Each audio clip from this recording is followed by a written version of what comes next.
നിന്റെ ചെവിക്കല്ലി അടിച്ചു പൊട്ടിക്കും കേട്ടോ. എന്റെ ചെവിക്കല്ലി ഇയാളയിലാണ് ഇരിക്കുന്നത്. ഇവന്റെ സ്വതവേണ്ട രീതി ഇതാന്നേ. ആ കൊറോണ ടൈമില് രോഗം മുഴുവൻ മരിച്ചത്തോണ്ടിരിക്കുകയാണ്. അതിന്റെ ഇടയ്ക്ക് ഇവനെ ഞാൻ വിളിച്ചു, അത് വായിച്ചു, എടാ കോപ്പ നീയൊക്കെ ജീവിച്ചില്ല. അതാണ് ഇവൻ. ബേസിലൊരു മിടുക്കനല്ലേ ഈ പൃഥ്വിരാജിനെ പോലൊരു വേറൊരു മിടുക്കനാണ്. കാരണം പണി അറിയാം, കളി അറിയാം. കളിയോ സിനിമയിൽ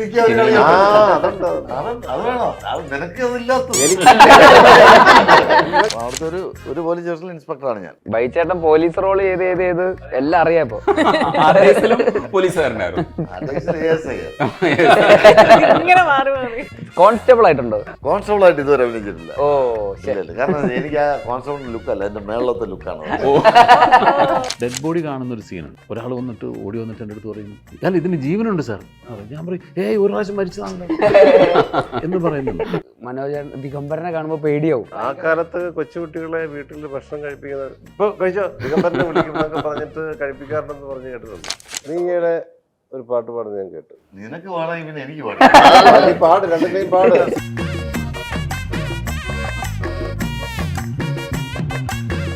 നുണക്കുഴിയുടെ വിശേഷവുമായിട്ട് ടീം നുണക്കുഴി തന്നെ നമുക്ക് ഒപ്പമുണ്ട്.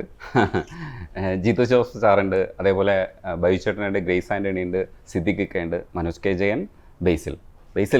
നമസ്കാരം. അടിപൊളി. ബേസിലിനെയും ബൈജു ചേട്ടനെയും ഈ സിനിമയിൽ കിട്ടിയതിൽ നമുക്ക് ഭയങ്കര സന്തോഷമുണ്ട്. കാരണം ഇവരെന്തായാലും ഗുമ്മാക്കുമെന്നറിയാം. എത്രത്തോളം ഉണ്ടായിരുന്നു ഇവരുടെയൊക്കെ ഒരു പെർഫോമൻസ്? എല്ലാവരുടെയും പെർഫോമൻസ് ഗംഭീരമായിരുന്നു. നിങ്ങൾ തിയേറ്ററിൽ കണ്ടു കഴിയുമ്പോൾ നിങ്ങൾക്കത് എക്സ്പീരിയൻസ് ചെയ്യാൻ പറ്റും. പിന്നെ ഞാൻ എന്താ പറയുക, ഞാനല്ലല്ലോ അത് പറയേണ്ടത്, അത് ഓഡിയൻസ് അല്ലേ പറയേണ്ടത്. ഞാനിവിടെ കയറിയിട്ട് അങ്ങനെ ചെയ്യാന്നുണ്ട് നാളെ ഇതുണ്ട് താനല്ലേടോ പറഞ്ഞ എന്നൊക്കെ ചോദിക്കും. ഞാൻ അതിനെക്കുറിച്ച് കൂടുതലൊന്നും പറയില്ല. അത് നേരിട്ട് നിങ്ങൾ തിയേറ്ററിൽ എക്സ്പീരിയൻസ് ചെയ്യുക. ഇതിനകത്ത് എനിക്ക് തോന്നുന്നത് നല്ല ഒരു കറക്റ്റ് കാസ്റ്റിംഗ് ആയിരുന്നു. ഇതിനകത്ത് എല്ലാവരും അവരുടെ റോള് ഗംഭീരമായിട്ട് ചെയ്തിട്ടുണ്ട്. പിന്നെ ഞാൻ അതിനെക്കുറിച്ച് കൂടുതൽ പറയുന്നില്ല, കാരണം അതിൻ്റെ ആരും ഇതിനകത്ത് മജോറിറ്റി ക്യാരക്ടേഴ്സ് തമ്മിൽ കണക്ഷൻസ് ഒന്നുമില്ല. അതൊരു പ്രത്യേക രീതിയിലാണ് ഇതിൻ്റെ ഒരു കഥയുടെ സ്ട്രക്ചർ ഇത് പോകുന്നത്. ഗ്രേസ് ഇപ്പോൾ ട്രോളിൽ നിറഞ്ഞു നിൽക്കുകയാണ്. നാഗേന്ദ്രൻസ് ഹണിമൂൺസ് അടിപൊളിയായിട്ടുണ്ട്. അപ്പോൾ ഞാനും ഒക്കെ ചാടി അഭിനയിക്കുന്നു എന്ന് വെച്ചാൽ നമ്മുടെ ഉള്ളിൽ അങ്ങനെ ഒരു സാധനം ഉണ്ടാക്കാൻ പറ്റിയ ആ ക്യാരക്ടറിന് എന്നുള്ളത് ഭയങ്കര സന്തോഷമാണ്. എങ്ങനെയാണ് റെസ്പോൺസ് വരുന്നത് നാഗേന്ദ്രൻ? നല്ല റെസ്പോൺസ് ആണ്. ഞാൻ അത്രയും പ്രതീക്ഷിച്ചില്ല. പക്ഷെ അത് അങ്ങനത്തെ ഒരു ഭാഗ്യം കിട്ടി, അങ്ങനത്തെ ഒരു ക്യാരക്ടർ ചെയ്യാനുള്ള ഒരു അവസരം കിട്ടി.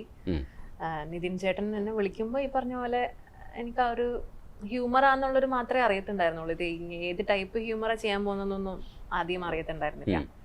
അവിടെ ചെന്ന് കഴിഞ്ഞപ്പോഴത്തേക്കാണ് അതിൻ്റെ ഒരു മീറ്ററൊക്കെ പിടിച്ചത്. അപ്പോൾ അത് വിചാരിച്ചതിൽ കൂടുതൽ ആൾക്കാർ ഏറ്റെടുത്തപ്പോൾ അതിൽ ഭയങ്കര സന്തോഷം. ഭയങ്കര രസമാണ്.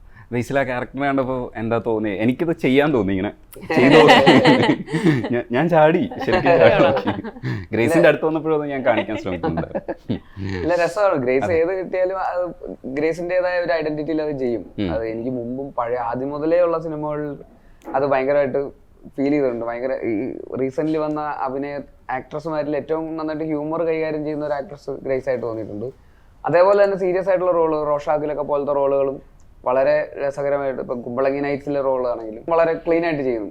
ഹ്യൂമർ ആണെങ്കിൽ ഭയങ്കര ലൗഡ് ആവുകയാണെങ്കിൽ ആവുകയും ചെയ്യും, എന്നാൽ വളരെ സട്ടിലായിട്ട് ഹ്യൂമർ ആണെങ്കിൽ അതും ചെയ്യും. അപ്പൊ എല്ലാം കൈകാര്യം ചെയ്യാൻ പറ്റുന്ന ഒരു ആക്ട്രസ് ആണ്. വളരെ ഇൻസ്റ്റിങ്റ്റീവ് ആണ്. പെട്ടെന്ന് കാര്യങ്ങൾ അങ്ങോട്ടും ഇങ്ങോട്ടും മാറ്റാനും ഒക്കെ, ചെറിയ ചേഞ്ചസ് ഒക്കെ ഫീഡ്ബാക്കിനനുസരിച്ച് മാറ്റാനൊക്കെ പറ്റുന്ന ഒരു ആക്ട്രസ് ആണ്. നുണക്കുഴിയിലാണെങ്കിലും അതിൻ്റെ ആ രീതിയിൽ തന്നെയാണ് ഗ്രേസ് വളരെ രസമായിട്ട് ചെയ്തിട്ടുണ്ട്. ഗ്രേസ് ആ ക്യാരക്ടർ ചെയ്തു എന്ന് പറയുമ്പോൾ എനിക്ക് ഭയങ്കര എക്സൈറ്റ്മെന്റ് തോന്നി. കാരണം ആ ക്യാരക്ടറിന് അങ്ങനെ കുറെ സ്കോപ്പുള്ള ഒരു ക്യാരക്ടറാണ്. കുറെ കള്ളങ്ങൾ പറയാനും അതും ഇതും കുറെ പ്രശ്നങ്ങളും കൺഫ്യൂഷനിലൊക്കെ പെട്ട് ഇങ്ങനെ നിൽക്കുന്ന ഒരു, അപ്പൊ ഇങ്ങനെ പെർഫോം ചെയ്യണം. അത് ഈ പറയുന്ന ഒരു ഒറ്റ സെറ്റപ്പിൽ ഒരു 15 മിനിറ്റ് ഒക്കെ ഉള്ള ഒരു സീനൊക്കെ ഉണ്ട്. അതിൻ്റെ അകത്ത് നിന്ന് അങ്ങോട്ടും ഇങ്ങോട്ടും കൊണ്ടും കൊടുത്തൊക്കെ നിന്ന് ഇങ്ങനെ ഭയങ്കര എനർജി ലെവൽ മെയിൻറ്റെയിൻ ചെയ്തും ആ ഹ്യൂമറിന്റെ മീറ്റർ ഒട്ടും താഴോട്ട് പോകാതെയും ഭയങ്കര ലൗഡാവാതെയൊക്കെ നിന്ന് ഇങ്ങനെ കൺസിസ്റ്റന്റ് ആയിട്ട് പെർഫോം ഒക്കെ ചെയ്യണം. അപ്പൊ അത് ഗ്രേസ് ചെയ്തു എന്ന് പറഞ്ഞപ്പോൾ ഭയങ്കര സന്തോഷം ഉണ്ടായിരുന്നു. അടിപൊളി. ബേസിലിന്റെ ക്യാരക്ടർ എങ്ങനെയുണ്ട്? എനിക്കും അതുപോലെ തന്നെ ഈ പറയുന്ന ഒരു പ്രശ്നത്തിൽ പെടുന്നു, അയാൾ വേറൊരു പ്രശ്നത്തിൽ ചെന്ന് വിടുന്നു, അതിൽ നിന്ന് വേറൊരു പ്രശ്നത്തിൽ ചെന്ന് വിടുന്നു. അത് കഴിഞ്ഞിട്ട് ഇവരുടെ പല പാരലൽ ട്രാക്ക് ഉണ്ട്. സിദ്ദിഖിക്കയുടെ ഒരു ട്രാക്ക് ഉണ്ട്, മനോജ് ചേട്ടൻ്റെ ഒരു ട്രാക്ക് ഉണ്ട്, ബൈ ചേട്ടൻ്റെ ട്രാക്ക് ഉണ്ട്, ഗ്രേസിന്റെ ട്രാക്ക് ഉണ്ട്, അജു ചേട്ടൻ, സൈജു ചേട്ടൻ, ബിനു പപ്പു, അൽത്താഫ്, ആക്ടേഴ്സാണ്, എല്ലാവരും ഉണ്ട്. അപ്പൊ ഇവരുടെയൊക്കെ പല പല ഇൻഡിവിജ്വൽ കഥകളുണ്ട്, എല്ലാവർക്കും ഓരോ കഥകളുണ്ട്. അപ്പൊ ഇതിന്റെ അകത്തൊക്കെ ആയിട്ട് ഈ കഥ ഒന്ന് മുട്ടുന്നു, ആ കഥ ഇതിൽ വന്ന് മുട്ടുന്നു, ഈ കഥ അതിൽ ചെന്ന് മുട്ടുന്നു, ഇതിങ്ങനെ. അപ്പൊ ഇതിന്റെ ഇടയിൽ ഉണ്ടാകുന്ന കൺഫ്യൂഷനും കോമഡികളൊക്കെയാണ് മൊത്തത്തിൽ സിനിമ എന്ന് പറയുന്നത്. അതാണ് ഈ സിനിമയുടെ ഒരു ഫൺ എന്ന് പറയുന്നത്. അപ്പൊ അതിന്റെ അകത്ത് ഈ പറയുന്ന അവസ്ഥയാണ് ബേസിക്കലി ഹ്യൂമർ ഉണ്ടാക്കുന്നത്. ഹ്യൂമറിനായിട്ട് നമ്മളൊന്നും പ്രത്യേകിച്ച് ചെയ്യുന്നതല്ല. പക്ഷെ എന്റെ ക്യാരക്ടറിന്റെ അവസ്ഥ വളരെ കൺവിൻസിങ് ആണ്, റിലേറ്റബിൾ ആണ്. പ്രത്യേകിച്ച് എല്ലാവർക്കും ഭയങ്കര റിലേറ്റബിൾ ആയിട്ടുള്ള ഒരു സിറ്റുവേഷനിലാണ് പുള്ളി പെട്ടിരിക്കുന്നത്. അത് ഇപ്പൊ നമുക്ക് പറയാൻ പറ്റില്ല. പക്ഷെ ആ സിറ്റുവേഷൻ ഭയങ്കര സീരിയസ് ആണ്, പക്ഷെ അതേസമയം ഭയങ്കര കോമഡിയാണ്. അപ്പൊ ആ സിറ്റുവേഷനിൽ കൂടുതൽ കൂടുതൽ കൂടുതൽ ഭീകരതയിലേക്ക് അത് പോകുന്നതോറും പുള്ളിയുടെ അവസ്ഥയ്ക്കനുസരിച്ച് പുള്ളിയുടെ പെരുമാറ്റങ്ങളൊക്കെ ഭയങ്കര സീരിയസ് ആകുന്നു. പക്ഷെ അത് ഓഡിയൻസിന് കോമഡി ആയിട്ട് ഫീൽ ചെയ്യുന്നു.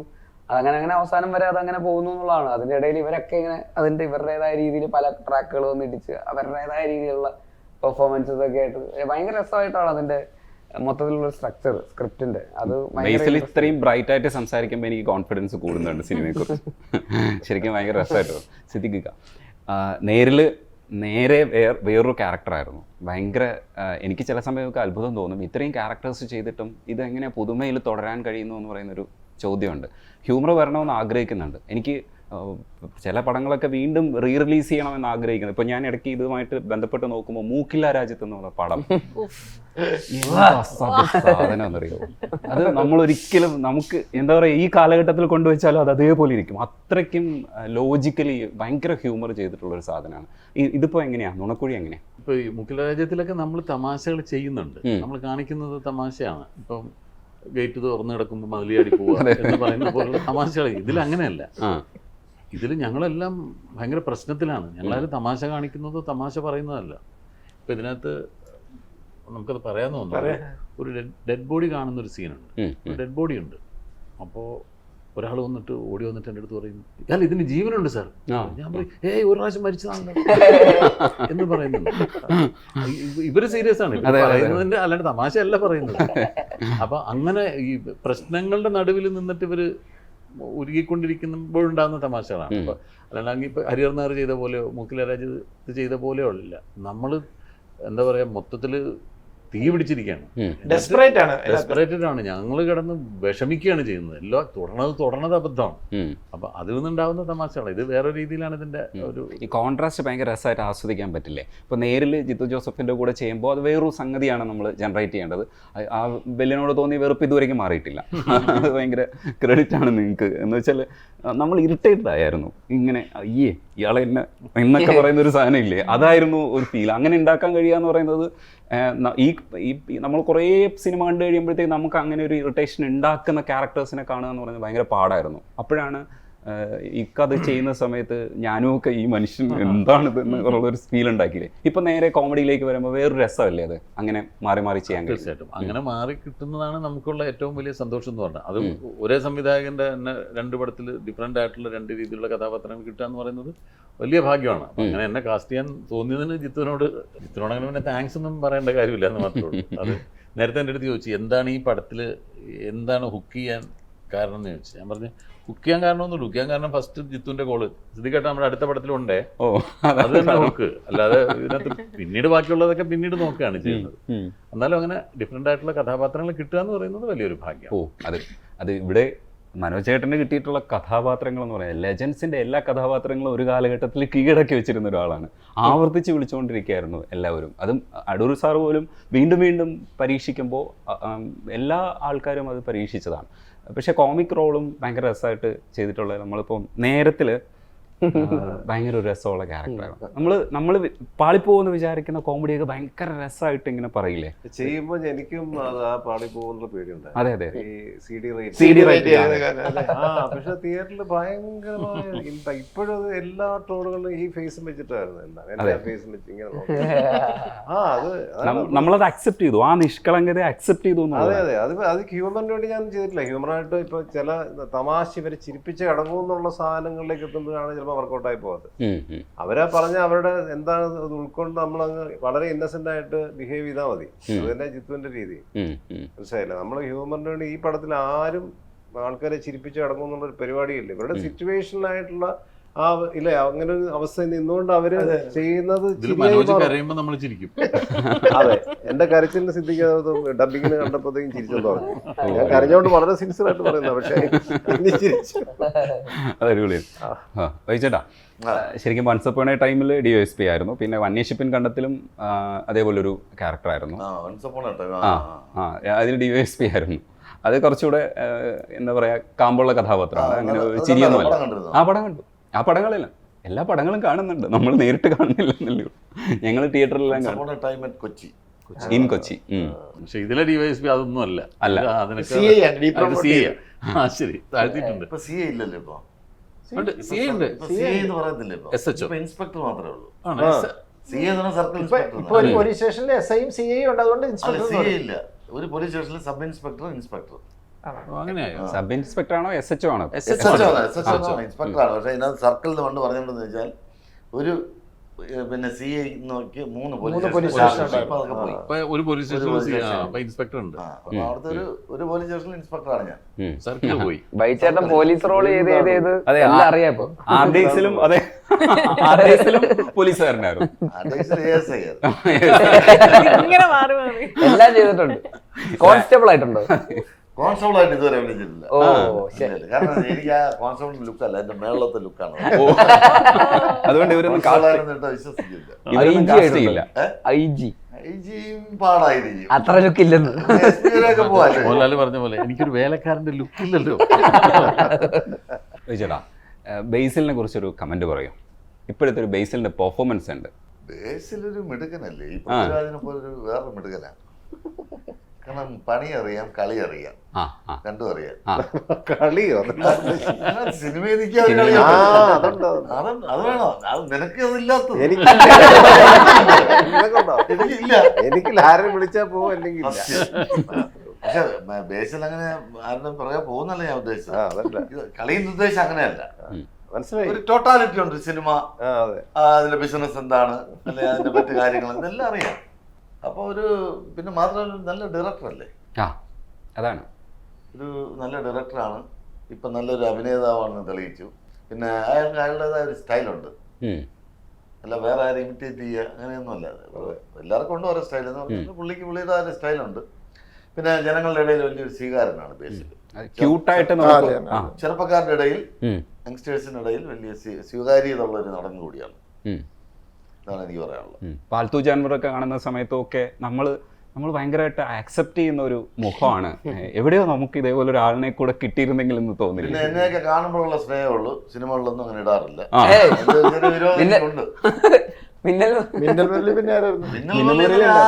വേറെ ആളില്ലാത്തോണ്ട് വിളിച്ചാൽ അതാണ് വൈചേട്ടനെ അങ്ങനെ വിളിക്കുള്ളൂ, അല്ലാതെ കണ്ട റോളിലൊക്കെ പോയി ഇടാൻ പറ്റുമോ?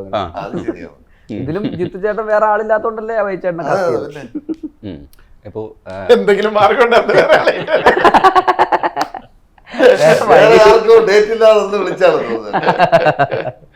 വേറെ വഴിയില്ലാതാവുമ്പോഴേ വിളിക്കുള്ളൂ.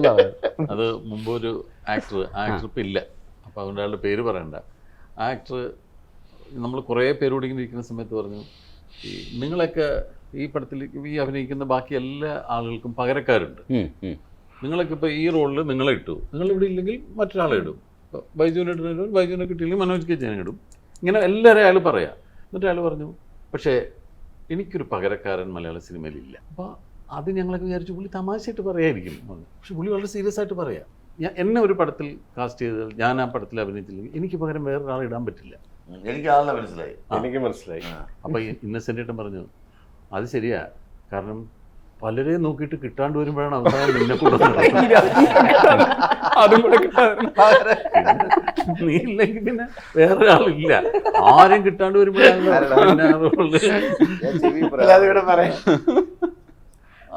ആ സമയത്ത് സാക്ഷിയാ.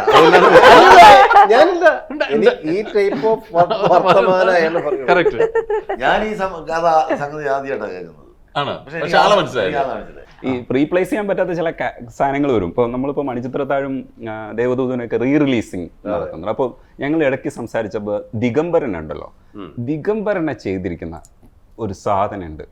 അത് ശരിക്കും മനോജ് കെ ജയൻ മാജിക് എന്ന് പറയുന്ന ഒരു സാധനമാണ്. അത് അത്രയും നല്ല വിഷ്വലൈസേഷൻ സിനിമയിൽ വന്നിട്ട് ദിഗംബരനില്ലേ, എനിക്ക് ചിലപ്പോഴൊക്കെ തോന്നിയിട്ടുണ്ട് ഈ ദിഗംബരനെ പോലെ ഇങ്ങനെ നമ്മൾ എങ്ങനെ ഒരു മാനറിസംസ് ഒക്കെ ഇല്ലേ, ഈ മാനറിസംസ് ഒക്കെ എവിടെ നിന്നൊക്കെ കൊണ്ടുവന്നത് ശരിക്കും? അതിൻ്റെ ഒരു കൊറിയോഗ്രാഫി എന്തായിരുന്നു? ഇത് മദ്രാസില് അന്ന് മണിയമ്പിള്ള രാജുവും ഇതിന്റെ റൈറ്റർ സുനിൽ പരമേശ്വരോട് എന്നെ കാണാൻ വന്നു. വന്നിട്ട് എന്നെ വിളിച്ചു, ആദ്യത്തെ ഹോട്ടലിൽ ഒന്ന് മനോജ് പറഞ്ഞു. അങ്ങനെ അവിടെ ഇരുന്ന് എനിക്ക് കഥ മുഴുവൻ കേട്ടു. എനിക്കിത് എങ്ങനെ ചെയ്യാൻ പറ്റുന്നുള്ളത്, കാരണം അതുപോലെ എഴുതി വെച്ചിരിക്കുക. ഇവർ എന്ത് കണ്ടിട്ടാണ് എന്നെ കാസ്റ്റ് ചെയ്യുന്നുള്ള വിഷയമാണ് എനിക്ക് ആദ്യം. ഞാൻ എങ്ങനെ ഞാൻ ചെയ്യും? നിങ്ങൾക്ക് ചെയ്യാൻ പറ്റുള്ളൂ. മണിയമ്പിള്ള രാജു ഒരൊറ്റ ഡയലോഗ്, പുള്ളി എന്നെ കെറ്റിവിട്ടാണോ അറിയത്തില്ല, പക്ഷെ അതിൽ ഞാൻ വീണു. മനോജിനെ കൊണ്ടേ പറ്റും, നിങ്ങൾ ചെയ്യും, ചെയ്യാൻ പറ്റും. അങ്ങനെയാണ് ഇത് ചെയ്യുന്നത്. ഞാൻ സത്യം പറഞ്ഞ സ്ക്രിപ്റ്റ് പോലും വായിച്ചിട്ടില്ല കേട്ടോ. അത് നിങ്ങളിപ്പോൾ പറഞ്ഞ അതിശയമായിട്ട് തോന്നി. ഞാനൊരു എല്ലാ സിനിമയും സ്ക്രിപ്റ്റ് വായിക്കാറുണ്ട്, പക്ഷെ ഇത് പേടിച്ചിട്ട് ഇതിൻ്റെ അകത്ത് എഴുതി വെച്ച ഈ ക്യാരക്ടറിൻ്റെ ഒരു യാത്ര ഉണ്ടല്ലോ, അതൊക്കെ പേടിച്ച് ഞാൻ വായിച്ചിട്ടില്ല, സ്ക്രിപ്റ്റ് വായിച്ചിട്ടില്ല. അവിടെ വന്നങ്ങ് ചെയ്തു തുടങ്ങുമായിരുന്നു. അത് പട്ടണം ഋഷി ഇതിനൊരു സ്പെഷ്യൽ താങ്ക്സ് വേണം. ഈ ആദ്യം വന്ന് ഇതിൻ്റെ മേക്കപ്പ് ഒക്കെ ചെയ്ത് കണ്ണെഴുത്തും ഇത് മറ്റേ സാധനമൊക്കെ വെച്ച് പട്ടും കാര്യങ്ങളൊക്കെ ഇട്ട് ഈ എൻ്റെ ഒരു പ്രത്യേക തെയ്യങ്ങ വെക്കുന്ന കണ്ണുണ്ട്, ഈ കണ്ണൊക്കെ വെച്ചിട്ട് ഞാനിങ്ങനെ അറിയാതെ മേക്കപ്പ് ഈ കണ്ണാടി നോക്കിയപ്പോൾ അറിയാതെ ഇവിടുന്ന് ഒരു ഊർജം കയറി. അങ്ങനെയാണ് തിരുവനന്തപുരം എന്നുള്ള സോങ്ങാണ് ആദ്യം ആരംഭിക്കുന്നത്. സാധാരണ ഇത്തരം സംഭവങ്ങളൊക്കെ ചെറിയ ചെറിയ സീൻസ് എടുത്തിട്ട് അതിലേക്ക് കയറാൻ പറ്റുള്ളൂ, ഇങ്ങനെയുള്ള ഹെവി ക്യാരക്ടേഴ്സ് ഒക്കെ. ഇവർ ആദ്യം എടുത്ത് അതിൻ്റെ അകത്ത് എല്ലാ ഇമോഷൻസും വരുന്ന ഈ തിരുവനന്തപുരം ചുരുൾമുടിയും എന്നുള്ള പാട്ടായിരുന്നു. അപ്പൊ അതിപ്പോ കാണുമ്പം പലരും പറയാറുണ്ട് അത് ആദ്യം എടുത്താണ്, അങ്ങനെ സംഭവിച്ചു. അതിൻ്റെ അകത്ത് ഫുൾ ഇമോഷൻ, ആ ക്യാരക്ടറിന്റെ എല്ലാ ഇമോഷനും അതിൻ്റെ അകത്തുണ്ടല്ലോ. എനിക്കറിയില്ല അതങ്ങനെ സംഭവിച്ചു. സന്തോഷ് ശിവൻ എന്നുള്ള ഒരു മജീഷ്യൻ തന്നെ പറയാം അല്ലേ, അടിപൊളി. അദ്ദേഹത്തിന്റെ സപ്പോർട്ടും ക്യാമറ വർക്കും എല്ലാം കൂടെ ആയിരിക്കും സപ്പോർട്ട് ചെയ്യും. പിന്നെ മേക്കപ്പും കോസ്റ്റ്യൂംസും ഒക്കെ അതിനെ സപ്പോർട്ട് ചെയ്തിട്ടുണ്ടാവാം. ചില സിനിമകളിൽ വില്ലനെ കാണുമ്പോൾ നമുക്ക് പേടി വരുള്ളൂ. എനിക്ക് ചെറുപ്പത്തിൽ ആ സിനിമ കാണുമ്പോൾ മനോജ് ദിഗംബരനെ കാണുമ്പോൾ പേടിയാവും നമുക്ക് സ്ക്രീനിൽ വരുമ്പോൾ. കാലത്ത് കൊച്ചുകുട്ടികളെ വീട്ടിൽ ഭക്ഷണം കഴിപ്പിക്കുന്നത് ഇപ്പൊ കഴിച്ചോ ദിഗംബരനെ വിളിക്കുന്നൊക്കെ പറഞ്ഞിട്ട് കഴിപ്പിക്കാറുണ്ടെന്ന് പറഞ്ഞ് കേട്ടിട്ടുണ്ട്. ആ ഒരു ലെവലിലേക്ക് ആ ക്യാരക്ടർ അങ്ങനെ പോയി. അല്ല, ഒരുപാട് ക്യാരക്ടേഴ്സ് ചെയ്തു വന്നിട്ട് ഇപ്പോൾ കുട്ടൻ തമ്പുരാനും ഒക്കെ നമ്മൾ ഒരുപാട് ക്യാരക്ടേഴ്സ് ചെയ്തു വന്നിട്ട് ഒത്തിരി നല്ല സിനിമകളിലെ ക്യാരക്ടേഴ്സ് കിട്ടി. എന്നിട്ടും ദിഗംബരൻ ഇപ്പോഴും നമ്മൾ എടുത്തു പറയുന്നത് അത് വ്യത്യസ്തമായി വന്നതുകൊണ്ട് കൂടിയാണ്. അപ്പോൾ അത് പുതിയ കാലഘട്ടത്തിനെ അഡ്രസ്സ് ചെയ്യുന്ന ഒരു മേക്കിങ്ങും കൂടെ ആയിരുന്നു. അപ്പോൾ ഭയങ്കര രസമായിട്ട് വന്നിട്ടുണ്ട്. ഈ 90കളിലെ പ്രേക്ഷകർക്ക് സർഗത്തിലെ കുട്ടൻ തമ്പുരാനും 2000-ന് ശേഷമുള്ള പ്രേക്ഷകർ അവർക്ക് ദിഗംബരനാണ് എൻ്റെ രണ്ട് മൈൽ സ്റ്റോൺ. പലർക്കും സർഗത്തിൽ ഇപ്പോഴുള്ള ന്യൂജൻ പിള്ളേർക്കൊന്നും സർഗം കുട്ടൻ തമ്പുരാൻ അത്ര പരിചയം കാണില്ല, പക്ഷെ അവരുടെ കുട്ടൻ തമ്പുരാൻ ദിഗംബരനാണ്. അവരെന്നെ അങ്ങനെയാണ് അറിയപ്പെടുന്നത്. അപ്പൊ ആ രീതിയിലേക്ക് ഈ രണ്ട് മൈൽ സ്റ്റോൺ ക്യാരക്ടർ ജീവിതത്തിൽ കിട്ടിയ ഒരു വലിയ മഹാഭാഗ്യം. അല്ല, ഒന്നും രണ്ടും അല്ല, ഒത്തിരി ക്യാരക്ടേഴ്സ് കിട്ടിയിട്ടുണ്ട്. എംഡിയുടെ പെരുന്തച്ചനില് ക്യാരക്ടറില്ലേ, അത് അതിന് മുമ്പല്ലേ? അത് ഭയങ്കര രസമാണ്. അതാ സർഗത്തിനൊക്കെ മുമ്പാ. സർഗത്തിന് മുമ്പാണ്. അത് കണ്ടിട്ടാണെന്ന് തോന്നുന്നു അല്ലേ ഹരിഹരൻ സാർ? അത് കണ്ടിട്ടാണ് സർഗത്തിലേക്ക് കുടിക്കുന്നത്. ഞാനിങ്ങനെ അടൂർ സാർ മുതലുള്ള എൻ്റെ ഈ പറഞ്ഞ ലെജൻസിൻ്റെ കൂടെ വർക്ക് ചെയ്ത് ഓർക്കുകയാണ്. ഇങ്ങനെ ലിസ്റ്റ് എടുത്ത് നോക്കിയപ്പം അതിൽ വർക്ക് ചെയ്യാത്ത രണ്ടുപേരും, ഒന്ന് പ്രിയദർശനും ഒന്ന് ജിത്തു ജോസഫാണ്. ബാക്കി ഓൾമോസ്റ്റ് എല്ലാവരുടെയും വർക്ക് ചെയ്തിട്ടുണ്ട്. ഹരിഹരൻ, ഭരതൻ, ജോഷി. ഇല്ല, നിങ്ങൾ രണ്ടുപേരും. അപ്പൊ ജിത്തു എന്റെ ഏകദേശം എന്നാ ഉണ്ടെന്നൊക്കെ പറയുന്നത് ഞങ്ങളുടെ നാട്ടുകാരൻ പോലെയാണ്. കോട്ടയല്ലേ? ഞാൻ ആദ്യത്തെ സിനിമ വർക്ക് ചെയ്യുമ്പോൾ അതിനകത്തുണ്ട്, പക്ഷെ ഓർക്കുന്നില്ല. അങ്ങനെ ഒരു സംഭവമാണ് കേട്ടോ. ജിത്തു ആദ്യമായിട്ടൊരു സിനിമയ്ക്ക് വന്ന് അസിസ്റ്റന്റ് ഡയറക്ടർ ഞാനും കൂടെ ഉള്ള സിനിമയിലായിരുന്നു. അതിനകത്ത് ഞാൻ ഹിജട്ടയായിട്ട് ഹിന്ദി ഫിലിം, ജയരാജ് ഒരു ഹിന്ദി സിനിമ, അതായത് സീമാ ബിശ്വാസ്. അതിനകത്ത് കടലിൽ കിടന്ന ഒരു പെർഫോമൻസ് ഉണ്ട് ഇത് ചെയ്തിട്ട് ഞാൻ ഓർക്കുന്നുണ്ട്. ജിത്തു പിന്നെ ഈ വലിയ ഡയറക്ടർ ആയതിനു ശേഷം ഒരു ഇന്റർവ്യൂവിൽ ഇങ്ങനെ പറയുന്നുണ്ട്, ഞാൻ ആദ്യമായിട്ട് പോയി വർക്ക് ചെയ്തൊരു സിനിമ ജയരാജ് സാറിന്റെ ബീബൽസ. അപ്പൊ എനിക്ക് കൂടുതലൊക്കെ ജിത്തു നമ്മുടെ സിനിമയായിരുന്നു, അവിടെ ഉണ്ടായിരുന്നു, കോളത്തുണ്ടായിരുന്നു. കോളത്തായിരുന്നു, കോളത്തുണ്ടായിരുന്നു, മറ്റേ കൽപ്പറ്റയിലും ഉണ്ട്. അപ്പൊ അങ്ങനെ ആദ്യ സിനിമയില് ഞാൻ അതിനകത്തൊരു നല്ല റോള് ചെയ്തതാണ്. പക്ഷെ ഇപ്പോഴും ഇത്രയും ഏറ്റവും മലയാളത്തിലെ ഏറ്റവും മോസ്റ്റ് വാണ്ടഡ് ആയിട്ടുള്ള ഡയറക്ടറായിട്ട് നിൽക്കുമ്പോൾ എനിക്ക് ഭയങ്കര ആഗ്രഹമായിരുന്നു ജിത്തുവിന്റെ പടത്തിൽ വരണമെന്നുള്ളത്. ഒരു ഇത് മമ്മൂക്ക കരയുന്ന സമയത്ത് നമ്മൾ കരയാറുണ്ട്. അതേപോലെ സിദ്ദിഖിക്കയുടെ ഇമോഷൻസ് വരുന്ന സമയത്ത് സൗണ്ട് ഇടറുമ്പോൾ കരഞ്ഞില്ലെങ്കിൽ പോലും കണ്ണിൽ വന്നില്ലെങ്കിൽ പോലും നമുക്കൊക്കെ അത് ഭയങ്കരമായിട്ട് കമ്മ്യൂണിക്കേറ്റ് ആവും. ഈ ശബ്ദം ഭയങ്കര ഒരു പെർഫോമർക്ക് വേണ്ട ഒരു കാര്യമാണ്. ശബ്ദം ഭയങ്കരമായിട്ട് ശ്രദ്ധിക്കുന്നുണ്ടെന്ന് ഞാൻ മനസ്സിലാക്കുന്നത്. കാരണം ഡബ് ചെയ്യുമ്പോഴൊക്കെ നമ്മൾ ആലോചിക്കാറുണ്ട് ഇതെങ്ങനെ ഈ ക്യാരക്ടറിനെ ഇങ്ങനെ ഡബ് ചെയ്ത് ഇങ്ങനെ ആക്കി എന്ന് തോന്നും. കാരണം ചിലപ്പോൾ എക്സ്പ്രഷൻസിൽ അത്രേ പോലും പിടിച്ചിട്ടുണ്ടാവില്ല, പക്ഷേ അത് കുറച്ചുകൂടി ഡബ്ബിങ്ങിൽ ഫീൽ ചെയ്തിട്ടുണ്ട്. ആ സമയത്ത് ഉള്ളിൽ കുറേ നാളായല്ലോ ഈ പണി ഒരുപാട് ചെയ്യണമല്ലോ. അപ്പോൾ പുതിയതായിട്ട് വരുന്ന സമയത്ത് എങ്ങനെയാണോ സമീപിക്കുക? അത് ക്യാരക്ടറിനെ ആയിരിക്കുമോ നമ്മൾ സമീപിക്കുന്നത്, അതേ നമ്മുടെ തന്നെ ഊർജ്ജം എടുക്കുകയാണോ, അതേ ഡയറക്ടറിനെ ആശ്രയിക്കുമോ? എങ്ങനെയാണ് ജിത്തു? എന്നെ വെച്ച് എത്രയോ പടങ്ങൾ ഡയറക്റ്റ് ചെയ്തിട്ടുള്ള ആളാണ്. എങ്ങനെയാണ് ജിത്തുന് എന്തോ തോന്നുന്നത്? സിദ്ദിഖേട്ടൻ എങ്ങനെയാ എടുക്കാറുള്ളത്?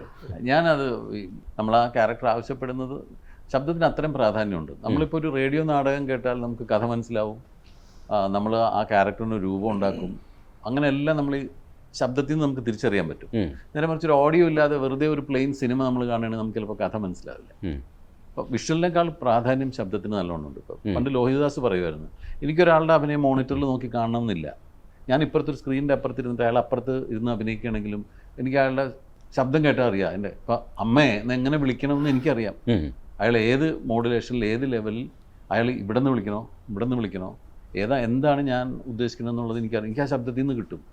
അപ്പോൾ അതാണ് ശബ്ദത്തിലൂടെയാണ് ഭാവങ്ങൾ ശരിക്കും പുറത്തു വരിക. അതിൻ്റെ ഫേസ് എക്സ്പ്രഷനൊക്കെ നമ്മൾ ആ ശബ്ദത്തിൽ വരുന്നെങ്കിൽ ആ എക്സ്പ്രഷൻ കറക്റ്റ് ആയിരിക്കും. അതുകൊണ്ടാണ് ഇപ്പം ഞാൻ ഈ റേഡിയോ നാടകങ്ങൾ കുറേ ചെയ്തിട്ടുണ്ട്. റേഡിയോ നാടകത്തിൽ അതിൻ്റെ ഒരു നല്ല എക്സസൈസാണ് അത്. ഒരു റേഡിയോ നാടകത്തിൽ നമ്മളിരുന്ന് മോളെ എന്ന് വിളിച്ചാൽ മോൾക്ക് എത്ര വയസ്സുണ്ടെന്ന് കേൾക്കുന്ന ശ്രോതാവിന് മനസ്സിലാവണമെന്നാണ് പറയുന്നത്. നമ്മൾ 3 വയസ്സുള്ള മോളെ വിളിക്കും പോലെ അല്ലല്ലോ 17 വയസ്സുള്ള മോളെ വിളിക്കുന്നത്, അല്ലെങ്കിൽ ദേഷ്യപ്പെട്ട് വിളിക്കുന്ന പോലെ അല്ല ഇഷ്ടത്തോടെ വിളിക്കുന്നത്. അപ്പോൾ പല രീതികളുണ്ട് അതിന്. അപ്പോൾ ശബ്ദത്തിന് അത്രയധികം പ്രാധാന്യമുണ്ട്. ഞാൻ ദൃശ്യം 1 ആദ്യത്തെ ദൃശ്യം ചെയ്തിട്ട് അതിൻ്റെ ക്ലൈമാക്സ് സീനിൽ മോഹൻലാലിനോട് പറയുന്നുണ്ടല്ലോ, ഞങ്ങൾ എപ്പോഴൊക്കെ കേൾക്കുന്ന ഒരു കോളിംഗ് ബെല്ലും ടെലിഫോണൊക്കെ ഒരുപാട് പ്രതീക്ഷ നൽകുന്നുണ്ട്. അപ്പോൾ ആ ആകാംക്ഷ കൊണ്ട് ചോദിക്കുകയാണെന്ന് പറഞ്ഞാൽ ആ സീൻ ഞാൻ ഡബ് ചെയ്തിട്ട് അവസാനം ജിത്തുവിന് ദേഷ്യം വന്നു. സിദ്ദിഖേട്ട എനിക്ക് ആവശ്യമുള്ളത് കിട്ടി, ഇനിയിപ്പോൾ സിദ്ദിഖേട്ടൻ വേണമെങ്കിൽ ചെയ്തു, എനിക്ക് കുഴപ്പമില്ല എന്ന് പറഞ്ഞു. എനിക്ക് അങ്ങനെ ഡബ് ചെയ്താൽ മതിയാവില്ല ശരിക്കും പറഞ്ഞു. നമുക്ക് അറിഞ്ഞൂടല്ലോ ഏതാണ് നന്നാവണം, ഒന്നും കൂടെ ചെയ്ത് നോക്കാം. ഒരു പ്രാവശ്യം ചെയ്തിട്ട് അത് കേൾക്കുമ്പോഴായിരിക്കും നമുക്ക് തോന്നുന്നത് അത്ര നന്നായില്ല, അവിടെ ഒന്നും കൂടെ ഒരു ഇത് വരുത്തണം. അതിനുവേണ്ടി ഞാൻ അത്രയും ശ്രമിക്കാറുണ്ട്. അത് എന്നെ നേരിലും ചെയ്തില്ലേ, നുണക്കുഴിയുടെ ഷൂട്ടിങ്ങിനിടയ്ക്ക് ഒരു ദിവസം മറ്റേ അനശ്വരയുടെ ക്യാരക്ടറിനായിട്ടുണ്ട് ചെയ്യല്ലോ. ആ സീൻ എനിക്കൊരു വേർഷൻ ഇഷ്ടപ്പെട്ടു. സിദ്ദിഖേട്ടന് തൃപ്തിയല്ല, ഞാൻ ഒന്നുകൂടെ ഒന്ന് ചെയ്തിട്ട് സിദ്ദിഖേട്ടൻ ഒന്നുകൂടെ ചെയ്തു. ഞാൻ പറഞ്ഞു എനിക്ക് ആദ്യത്തെ തന്നെ ഏറ്റവും ഇഷ്ടപ്പെട്ടു. ഇത് കഴിഞ്ഞിട്ട് ഞാനിവിടെ നുണക്കുഴിയുടെ ഷൂട്ടിങ്ങിന് വന്നു. ഇതാണ് ഒരു ദിവസം ഞാൻ എന്നിട്ട് ജിത്തു ഞാനത് ഒന്നുകൂടെ പോയി ഡബ് ചെയ്യട്ടെ. സിദ്ദിഖേട്ടൻ ഓക്കെയാണ് അല്ലേ, ഒന്നുകൂടെ പോയി ഡബ് ചെയ്യട്ടെ. ഞാൻ ചെയ്തു എന്ന് പറഞ്ഞു. ഇത് കഴിഞ്ഞിട്ട് ഒരു ദിവസം പോയി ഞാനത് ചെയ്തു കേട്ടോ, എനിക്കും തോന്നുന്നു ആദ്യത്തെ തന്നെ ആയിരിക്കും എന്ന് പറഞ്ഞു. എന്നിട്ട് ഞാനതൊന്ന് കേട്ടു നോക്കി ഇപ്പൊ ആദ്യത്തെ തന്നെയാണ് നല്ലത്. പക്ഷെ തൃപ്തിയാകുന്നില്ല അങ്ങോട്ട്, ഇച്ചിരി വേറെ രീതിയിൽ. നല്ലൊരു ആക്ടറിന്റെ ലക്ഷണമാണത്. ആക്ടറും പിന്നെ എനിക്ക് തോന്നുന്നു അവതാരകനായിരുന്ന സമയത്ത് സിംഫണി ചെയ്യുന്ന സമയത്ത് മ്യൂസിക്കൽ സിംഫണി ആയിരുന്നു അത്. അതേപോലെ അമൃതയിൽ സമാഗമം ചെയ്യുമ്പോൾ അതിനേക്കാളും കൂടുതൽ എനിക്ക് തോന്നുന്നു സിംഫണിയിൽ ഭയങ്കര രസമായിട്ട് സംസാരിക്കുന്ന ഒരു സംഗതിയുണ്ട്. സംഗീത സമാഗമത്തിലും അമൃതയിലെ പരിപാടിയിലും നന്നായിട്ട് വർത്തമാനം പറയുന്നുണ്ട്. പക്ഷേ കുറച്ചുകൂടെ വോയിസ് ഒക്കെ ശ്രദ്ധിച്ചായിരുന്നു എനിക്ക് തോന്നുന്നു സിംഫണി ചെയ്തിരുന്നതെന്ന് തോന്നുന്നു. ആ കാലമൊക്കെ ഇടയ്ക്കൊക്കെ ഓർക്കാറുണ്ടോ? ഇവർക്ക് ബോറടിക്കുമെന്നുള്ള ഭയങ്കര രസമുള്ള പരിപാടിയാണ്.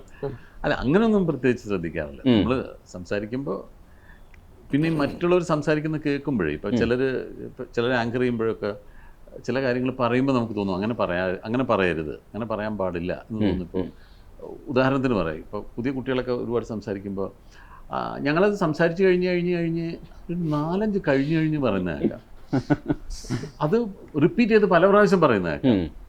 അതുപോലെ ചില ആളുകൾ സംസാരിക്കുമ്പോൾ ഈ മറ്റേ അതൊക്കെ ഒഴിവാക്കാമല്ലോ നമുക്ക്. അതെ നമ്മൾ പറയുന്ന നമ്മുടെ ഒരു എന്താ പറയുക ക്ലാരിറ്റി ഓഫ് തോട്ട്സ് എന്ന് പറയും. നമ്മുടെ ചിന്തകൾക്കൊരു ക്ലാരിറ്റി ഉണ്ടെങ്കിൽ നമുക്ക് ക്ലിയർ ആയിട്ട് വർത്തമാനം പറയാനും പറ്റും. നമ്മൾ തപ്പേണ്ടി വരില്ല, ആവശ്യമില്ലാത്ത ശബ്ദങ്ങൾ ഉണ്ടാക്കേണ്ടി വരില്ല. പിന്നെ ഏറ്റവും അധികം ശ്രദ്ധിക്കുന്നത് ഒരു മാറ്റർ ഏറ്റവും കുറഞ്ഞ വാക്കിൽ ഏറ്റവും കുറഞ്ഞ അക്ഷരത്തിൽ പറയാൻ പറ്റുമ്പോഴാണ് ഏറ്റവും നന്നാവുക. ഒരുപാട് വലിച്ചു നീട്ടി പറയേണ്ട കാര്യമില്ല. ഞാൻ എല്ലാ ദിവസവും സാധാരണ ചായയാണ് കുടിക്കാറെന്ന് പറയും ചിലർ. ഞാൻ ചായയാണ് കുടിക്കാറെന്ന് പറഞ്ഞാലും സെയിം അർത്ഥമാണ് എന്ന് പറഞ്ഞ പോലെ ഏറ്റവും വാക്കുകൾ കുറയ്ക്കുക, ഏറ്റവും ശബ്ദം കുറയ്ക്കുക, സംസാരം തന്നെ വളരെ കുറയ്ക്കുക. നമുക്ക് പറയാനുള്ള MT സാറ് പറഞ്ഞ വാക്കുകൾ നമ്മുടെ വായിൽ നിന്ന് വീഴുന്ന വാക്കുകൾ മുത്തുമണികൾ പോലെ ആയിരിക്കണം എന്നാണ്. അത് പെറുക്കിയെടുക്കാൻ ആളുകൾക്ക് തോന്നണം. അതുകൊണ്ട് കളമുത്രം പോലെ ഒരുപാട് പറയുന്നതാണ്. ഒരു കഥാപാത്രം മറ്റൊരു കഥാപാത്രത്തോട് പറയാതെ പറയുന്ന വാക്കുകളാവണം സംഭാഷണം എന്നാണ് പറയുന്നത്.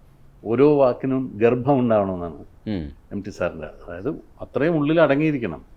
നമ്മൾ അങ്ങനെ വേണം സംഭാഷണങ്ങൾ പറയാമെന്നാണ്. അപ്പോൾ അതൊക്കെ ഒരുപാട് കേൾക്കുകയും അത് പഠിക്കാൻ ശ്രമിക്കുകയൊക്കെ ചെയ്യുമ്പോഴാണ് ഇങ്ങനെയുള്ള കാര്യങ്ങൾ ഇമ്പ്രൂവ് ചെയ്യാൻ. ഗ്രേസ് ഇവരുടെ കൂടെ ആയിരുന്നല്ലോ ഷൂട്ട്, എങ്ങനെയുണ്ടായിരുന്നു? ഇവര് കോമിക്കാണ് മൊത്തത്തില്. എനിക്ക് തോന്നുന്നു ഈ സീരിയസ് ആയി കൈൻഡ് ഓഫ് സംസാരം ഒന്നും ഉണ്ടാവില്ല എന്ന് തോന്നുന്നു. എപ്പോഴും തമാശകളായിരുന്നു കൂടുതലും ഉണ്ടായിരുന്നത്. അല്ല, ഞാനിപ്പോ ഇങ്ങനെ ഇരുന്ന് ഒബ്സർവ് ചെയ്യുമായിരുന്നു. ഇത്രയും വർഷത്തിന്റെ എക്സ്പീരിയൻസ് ഉണ്ടായിട്ടും ഇപ്പോഴും അവർ കൊതിക്കുന്നത് നല്ല നല്ല കഥാപാത്രങ്ങൾ കിട്ടാനും, അല്ലെങ്കിൽ പിന്നെയും പിന്നെയും മിനുക്കാൻ അവർ വില്ലിങ് ആണ്. പണി അറിഞ്ഞുകൂടാത്തോണ്ടാണ്. എന്നാലും സത്യമാണെങ്കിലും നമുക്ക് ഒരു കാര്യം പലതവണ ചെയ്ത് കഴിയുമ്പോൾ നമുക്ക് ചെറുതായിട്ട് മടുപ്പ് എല്ലാ കാര്യങ്ങളും നമുക്ക് സംഭവിക്കുന്നതാണല്ലോ. പക്ഷെ ഞാൻ എപ്പോഴും ഇവരിൽ നോക്കി കാണുന്നത് ഇവർക്ക് പിന്നെയും പിന്നെയും നല്ല നല്ല ക്യാരക്ടർ കിട്ടണം എന്നുള്ളൊരു കൊതിയും, അല്ലെങ്കിൽ ഓരോന്ന് കഴിയുമ്പോൾ അതിനെ വീണ്ടും വീണ്ടും മിനുക്കാനുള്ള ആ ഒരു വില്ലിങ്നെസ് ഉണ്ടല്ലോ. ഒരു ഡയറക്ടറിനെ പൂർണ്ണമായിട്ട് വിശ്വസിച്ച് നമ്മളൊരു കാര്യം ചെയ്യുമ്പോൾ ആ ഡയറക്ടർ പറയണതും കൂടെ കേൾക്കാനുള്ള ഒരു മനസ്സ്, അല്ലെങ്കിൽ ഇത്രയും നാളത്തെ എക്സ്പീരിയൻസ് എനിക്കുണ്ട്, ഞാൻ പറയണത് നിങ്ങളും എടുക്കൂ, അല്ലെങ്കിൽ ഞാൻ പറയണത് അങ്ങ് ചെയ്താൽ മതി എന്ന് പറയാതെ അതേ എന്താ പറയുക, അയാളുടെ ഒരു പ്രൊഡക്റ്റാണ് അദ്ദേഹം ആദ്യമായിട്ട് ഉണ്ടാക്കുന്നത്. അയാളുടെ ഒരു ആദ്യത്തെ കുഞ്ഞെന്ന് വേണമെങ്കിൽ തന്നെ പറയാം ഏതൊരു സിനിമയും ഒരു സംവിധായകൻ്റെ. അതേ ഒരു എന്താ പറയുക സീരിയസ്നെസ്സോട് കൂടി അതിനെ കാണുന്ന ഒരു എക്സ്പീരിയൻസ് ആണ് ഞാൻ ആഗ്രഹിക്കുന്നതാണ്. കുറേ വർഷങ്ങൾ കഴിഞ്ഞ് ഞാനും വയസ്സൊക്കെ ആയി കഴിയുമ്പോൾ എനിക്കും ഈ പറഞ്ഞ പോലെ തന്നെ ഇങ്ങനത്തെ ഒരു മൈൻഡ് സെറ്റ് എനിക്കും ഉണ്ടാവണേ, അല്ലെങ്കിൽ ഇങ്ങനെ സിനിമയിൽ നിൽക്കാനായിട്ട് എനിക്കും പറ്റണേ എന്നുള്ളൊരു ആഗ്രഹമാണ് എനിക്ക് ഇവിടെ ഇങ്ങനെ കൂടെ ഇരിക്കുമ്പോൾ എനിക്ക് തോന്നുന്നത്. സത്യം പറഞ്ഞു കഴിഞ്ഞാൽ ഐ ഫീൽ സോ ബ്ലെസ്ഡ്. ഇവരുടെ കൂടെ ഇങ്ങനെ ഇരിക്കാൻ തന്നെ പറ്റുന്നത് തന്നെ ഭയങ്കര ഒരു അനുഗ്രഹമായിട്ട് ഞാൻ കാണുകയാണ്. അതിനെനിക്ക് അവസരം കിട്ടിയത് ജിത്തു സാറ് കൊണ്ടാണ്. അപ്പം സത്യം പറഞ്ഞു കഴിഞ്ഞാൽ അത് ഭയങ്കര ഒരു അടിപൊളി എക്സ്പീരിയൻസാണ്. കാരണം ഞാൻ സിദ്ദിഖിനെ ആദ്യം കാണുമ്പോൾ ഞാൻ പറഞ്ഞിട്ടുണ്ടായിരുന്നു, സിദ്ദിഖ് ഓർമ്മയുണ്ടോയെന്ന് അറിയില്ല, ഇക്ക എൻ്റെ കൂടെ വർക്ക് ചെയ്യണം എന്ന് എനിക്ക് ഭയങ്കര ആഗ്രഹമാണെന്ന് ഞാൻ പറഞ്ഞിട്ടുണ്ടായിരുന്നു. പക്ഷെ നമുക്ക് കോമ്പിനേഷൻ സീനുകളൊന്നുമില്ല. പക്ഷെ എന്നാലും അടുത്തിരുന്ന് സംസാരിക്കാനും അവരുടെ എക്സ്പീരിയൻസ് ഒക്കെ അറിയാനും അതിനുള്ളൊരു അവസരം എനിക്ക് കിട്ടി. ഇനി നമുക്ക് ഒരുമിച്ച് അഭിനയിക്കാനുള്ള ഭാഗ്യം എനിക്കുണ്ടാവട്ടെ, എനിക്കുണ്ടാവട്ടെ. വൈചേട്ടാ, ശരിക്കും വൈചേട്ടൻ്റെ ക്യാരക്ടേഴ്സിന് ഒരു ഈസിനെസ് കൊണ്ടുവരും. എപ്പോഴും വലിയ ഹെവി ആയിട്ടൊന്നും ചെയ്യുന്നതായിട്ടില്ല, വളരെ ഈസി ആയിട്ടാണ് ഡയലോഗ് ഒക്കെ പ്രസന്റ് ചെയ്യുന്നത്. അത് ചെറുപ്പം മുതലൊരു ടഗ് ഡയലോഗിന്റെ ആശാനായിരുന്നു. പക്ഷെ ആ ഈസിനെസ് എനിക്ക് തോന്നുന്നു ഒബ്സർവ് ചെയ്യുന്ന സമയത്ത് ഈ ബൈചേട്ടൻ്റെ ചെറുപ്പത്തിലുള്ള ക്യാരക്ടേഴ്സിന് ഒരു ടെറർ തഗ് ലുക്ക് ഉണ്ടായിരുന്നു. ആ ക്യാരക്ടേഴ്സ് അങ്ങനെയായിരുന്നു. അത് കഴിഞ്ഞിട്ട് വന്ന കുറേ ഒരു ബൈജു എന്ന് പറയുന്ന ഒരു ആക്ടറെ നമ്മൾ ഓർക്കുമ്പോൾ തന്നെ കുറച്ചൊരു തഗ് ലൈഫ് എവിടെയൊക്കെ വരുമായിരുന്നു. അപ്പോൾ ട്രോളിലും ഒക്കെ ഭയങ്കര രസമായിട്ട് ഉപയോഗിക്കുന്നതാണ്. ഈ ക്യാരക്ടേഴ്സിന് അങ്ങനെ ഒരു ഷെയ്ഡും കൂടെ വരാറുണ്ട് ചിലപ്പോഴൊക്കെ കിട്ടുന്നത്. അത് മനഃപൂർവ്വം സംഭവിച്ചതല്ല. അത് പല പടങ്ങളിലും ഇങ്ങനെ സ്ക്രിപ്റ്റ് റൈറ്റേഴ്സ് എഴുതി വെച്ചിരുന്ന ഡയലോഗ്സ് ഇത് ഇപ്പൊ തുടങ്ങിയൊന്നുമല്ല. ആറ്റുവഞ്ചി ഒളിഞ്ഞപ്പോഴല്ലോ നമുക്കറിയില്ല എന്താ പറയുക, അടിച്ചെന്റെ ചെവിക്കല്ല് ഞാൻ പൊട്ടിക്കും. പിന്നെ ഇയാളുടെ കയ്യിലല്ലേ എന്റെ ചെവിക്കല്ല് ഇത് അന്ന് തുടങ്ങിയതാ. ഇതൊന്നും കയ്യിൽ നിന്ന് പറയുന്നതല്ല, എഴുതി വെച്ചിട്ടുള്ള ഡയലോഗ്സ് ഞാൻ പറഞ്ഞപ്പോൾ അത് അങ്ങനെ തഗ്ഗായി മാറി എന്നുള്ളത്. ഈ ഫസ്റ്റ് മണിയമ്പിള്ളയിലാണോ ഫസ്റ്റ് വരുന്നത്? മണിയമ്പിള്ള അഥവാ മണിയമ്പിള്ള പൂച്ചക്കറി മുഖത്തില്ലല്ലോ. അത് കഴിഞ്ഞിട്ടാണ് ഈ കേൾക്കാത്ത ശബ്ദം വരുന്നത്. 82 81 ലാസ്റ്റ്. പിന്നെ പുള്ളി അതിനകത്ത് മെയിൻ വില്ലൻ പുള്ളിയാണ് ആ സിനിമ. പുള്ളിയാണ് അഞ്ചാമത്തെ 6ാമത്തെ സിനിമ. മുദ്രയിലൊക്കെ എത്തുമ്പോൾ കുറച്ചുകൂടെ ഒരു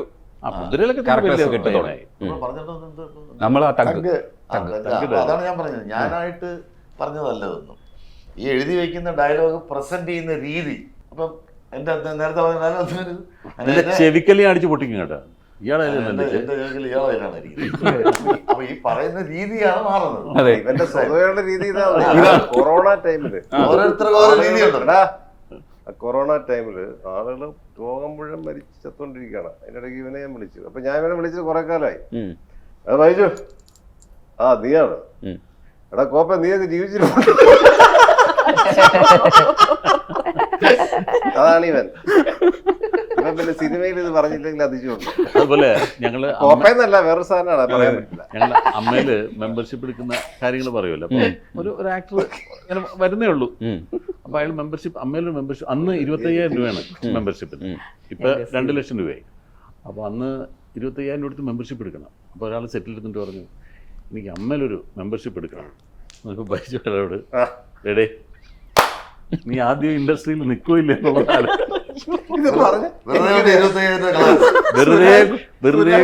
വെറുതെ കൊണ്ട് 25,000 രൂപ കളയണ്ട, പിള്ളേർക്ക് എന്തെങ്കിലും വാങ്ങിച്ചു. ആദ്യം നീ interest ഇല്ല. സുരാജ് ബച്ചാ വർഗീസിനോടാ പറഞ്ഞത്. മച്ച നീ സുരാജിനോട് പറഞ്ഞു, നീ ഇതിന് സുരാജിനോട് പറഞ്ഞോ? ഇല്ല സുരാജിനോട് അല്ല പറഞ്ഞില്ല. സുരാജ് എന്നോട് പറഞ്ഞു അവനാ അവനോട് വേറെ സിനിമയിൽ ആരും വന്നു തുടങ്ങുന്ന പറഞ്ഞില്ല. സമയത്ത്. ഞാൻ പറഞ്ഞില്ല. ഇല്ല അപ്പൊ സുരാജിനോട് അവൻ അല്ല അവന്റെ പറഞ്ഞത്. പേരിൽ ആക്കിയെടുത്താണ്. ബച്ചാ വർഗീസിനോടാ. ആ, അതെ അത് ചിലപ്പോ ആദ്യം പുള്ളിയുടെ ആക്കിയെടുത്തായിരിക്കും. അവൻ ആദ്യം നീ ആക്കിയെടുത്ത് ഇൻഡസ്ട്രിയിൽ സുരാജിനോട് പറഞ്ഞു. നിൽക്കുമില്ല എന്നുള്ളതൊന്ന് തീരുമാനിക്കുക ആദ്യം. അപ്പൊ നീ ആദ്യം നിൽക്കുമോ നോക്ക്, എന്നിട്ട് വേണം എടുക്കാൻ. ഈ തിരുവനന്തപുരം സ്ലാങ് ശരിക്കും പറഞ്ഞാൽ നിങ്ങൾക്ക് ഭയങ്കര ഒരു അനുഗ്രഹമായിട്ടില്ല? ഞാൻ ബൈജു അങ്ങനെ സ്ലാങ്ങിൽ പറയാറില്ലല്ലോ. ഞാൻ പറയാറില്ല. ഇല്ല. ആ, സ്ലാങ് പറയില്ല. ഞാൻ എനിക്കറിയാവുന്ന സ്ലാങ്ങാണ് പറഞ്ഞത്. എനിക്ക് ഏത് സ്ലാങ് വേണമെങ്കിലും പറയാൻ പറ്റും കേട്ടോ. അതെ അതെ. ആ എന്നുവെച്ചാൽ ഈ കണ്ണൂര് ഭാഷയൊക്കെ കാസർഗോഡൊക്കെ കുറച്ച് കുഴയും. ഒരു തൃശ്ശൂര് വരെ നമ്മൾ പിടിച്ച് ചെയ്യും. വിളിച്ചാ വരില്ല. വലിയ കോട്ടയം തൃശ്ശൂരൊക്കെ നമുക്ക് പിടിക്കാൻ പറ്റും. കണ്ണൂർക്ക് പോകാൻ പറ്റില്ല. കണ്ണൂര് പാടാം. ഈ ലൈഫ് ഓഫ് ജോസൂട്ടിയും പോലെയുള്ള കോമിക് സിനിമകൾ നമ്മൾ ചെയ്ത എക്സ്പീരിയൻസ് ഉണ്ടെങ്കിലും പുതിയൊരു കോമിക് സിനിമ വരുമ്പോൾ റിഫ്രഷ്മെന്റ് ഉദ്ദേശിക്കുന്നുണ്ടാവും, സ്വയം മാറി നടക്കണം. പിന്നെ ഈ ത്രില്ലർ ജോണറിൽ നിന്ന് മാറണമെന്ന് ആഗ്രഹം ഉണ്ടാവുമല്ലോ എപ്പോഴും മനസ്സുകൊണ്ട്. അപ്പോൾ കോമഡി ചെയ്യുമ്പോൾ കിട്ടുന്ന ഒരു ആശ്വാസവും സന്തോഷവും എന്താണത് ശരിക്കും അനുഭവിക്കുക? അല്ല ഇത് ഒന്ന് അതിന്റെ ഒരു വർക്കിംഗ് അറ്റ്മോസ്ഫിയർ തന്നെ മാറും. പിന്നെ ഈ ത്രില്ലറിന്റെ ഒക്കെ ഒരു ഷോർട്ട് പാറ്റേൺ ഉണ്ട്, മിക്കവാറും ബിൽഡപ്പ് ഷോട്ടുകളും ഇതൊക്കെ. അപ്പം നമ്മളെന്ന് വെച്ചാൽ 1-2 പടമൊക്കെ ചെയ്ത് കഴിയുമ്പോഴത്തേക്ക് ഈ ഷോട്ടൊക്കെ എടുക്കുമ്പോൾ ഞാനിങ്ങനെ മറ്റേ സിനിമയിൽ ഇതിനല്ലേ ചെയ്തത്, പിന്നെ എങ്ങനെ മാറ്റാൻ പറ്റും? അപ്പം ഈയിടെ എപ്പോഴോ ഞാനിങ്ങനെ ഏതൊരു സിനിമയ്ക്കാന്ന് പറഞ്ഞു, ഇതിനിപ്പോൾ നായകൻ ഇങ്ങനെ വരുന്നത് ഇപ്പോൾ എന്തോ ഒരു ഇതിൽ സ്ലോ മോഷൻ എന്ന് പറഞ്ഞു. ഞാൻ വേണ്ട, ഈ പടത്തിൽ സ്ലോ മോഷൻ വേണ്ട, എല്ലാ സിനിമയിലും ഇത് തന്നെയാണ്. എൻ്റെ ADs എല്ലാം കൂടെ എൻ്റെ അടുത്തേക്ക് വന്നിട്ട് അപ്പം മോളും ഉണ്ട് അതിനകത്ത്. ഏതായിരുന്നു? റാമാണ്. അല്ല റാമല്ല, എനിക്ക് ഇതാണോ എന്ന് സംശയമുണ്ട്, തമ്പിയാണോ എന്ന് സംശയമുണ്ട്.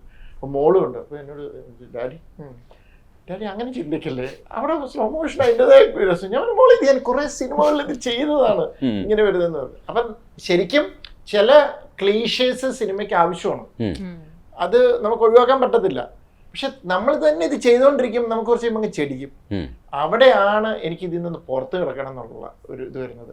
ശരിക്കും ഞാൻ ഈ നേരെ ഞാൻ ഭയങ്കരമായിട്ട് എൻജോയ് ചെയ്ത് ഷൂട്ട് ചെയ്തൊരു പടമാണ്. കാരണം 4 ക്യാമറ വെച്ചിട്ട് ഞാനിങ്ങനെ ഒരു നാടകം കാണുന്ന പോലെ. അപ്പോൾ ഇവരുടെ കൂടെ ലാൽ സാർ എന്നിട്ട് പ്രിയമണി എല്ലാവരും ഉണ്ട്, ഇവർ ഡിസ്കസ് ചെയ്ത്.